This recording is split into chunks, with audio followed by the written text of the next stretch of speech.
کوئی جزیرہ تھا، وہاں کا سیاسی نظم یہ تھا کہ سال کی آخری تاریخ کو جو ان کا موجودہ بادشاہ ہوتا اس کو جنگل میں چھوڑتے اور نیا بادشاہ لینے کے لیے وہ ساحل پہ آ جاتے۔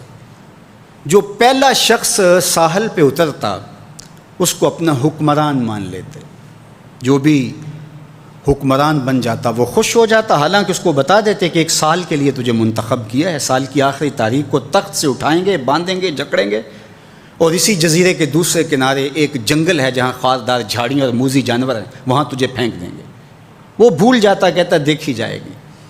اور سال کی آخری تاریخ جب وہ رسیاں اور زنجیریں لے کے آتے تو وہ پریشان ہو جاتا کہ آنکھ جھپکنے میں سال گزر گیا، پتہ ہی نہیں چلا۔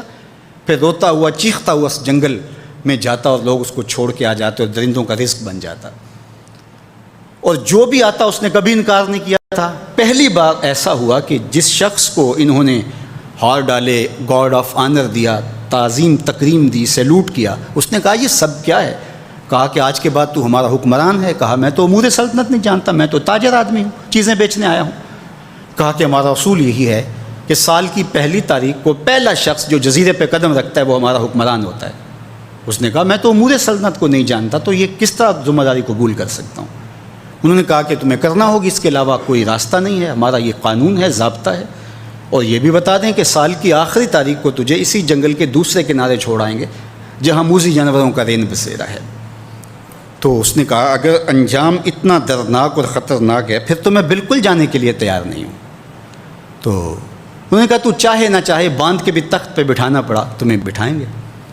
اس نے کہا اچھا مجھے یہ بتاؤ کہ سال بعد میری بات مانو گے یا نہیں؟ انہوں نے کہا کہ ہاں، قانون میں تو ترمیم نہیں کر پائے گا، لیکن یہ ہوگا کہ تیرے انتظامی حکم ہم ماننے پہ مجبور ہوں گے۔ اس نے کہا ٹھیک ہے، میں تمہارا حکمران بننے کے لیے تیار ہوں۔ رومی بولتے ہیں کہ جب بھی کوئی شخص تخت نشین ہوتا تو وہ بھول جاتا کہ میرے 7 سال کی آخری تاریخ میں کیا ہونے والا ہے۔ وہ عیش و عشرت کرتا اور یوں وقت گزارتا، سال کی آخری تاریخ آنکھ جھپکنے میں آ جاتی۔ لیکن یہ پہلا شخص تھا، تخت نشین ہوتے اس نے پہلا حکم نامہ جاری یہ کیا کہ کمانڈوز بلائے جائیں۔ بلائے گئے، کہا اس جنگل میں چلے جاؤ جہاں تم بادشاہوں کو پھینک کے آتے ہو اور وہاں کے موذی جانور کاٹ ڈالو۔ پھر بلدیہ کے ملازمین بلائے، کہا جاؤ جا کے وہاں کی جھاڑیاں کاٹو۔ پھر معمار بلائے، کہا جا کے وہاں محل تیار کرو۔ کچھ لوگوں کو بلایا، کہا جا کے وہاں پھول لگاؤ، پھلدار درخت لگاؤ، سایہ دار شجر لگاؤ۔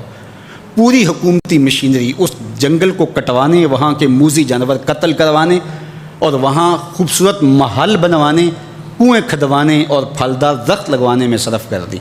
اب سال کی آخری تاریخ کو جب وہ زنجیریں لے کر آئے تو اس نے کہا کہ مجھے کیوں جکڑتے ہو، میں خود جانے کے لیے تیار ہوں۔ اس لیے کہ یہ اس تخت پہ آرام سے نہ بیٹھا، یہاں بیٹھ کے تیاری وہاں کی کرتا رہا جہاں اس نے جانا تھا۔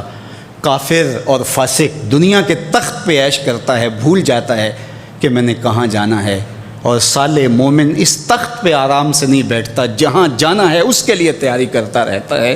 اور جب جنازہ اٹھتا ہے تو وہ کہتا ہے اجلوا بی ولا تؤخروا بی، دیر نہ کرو، مجھے جلدی لے جاؤ، میرا تو وہاں انتظار ہو رہا ہے۔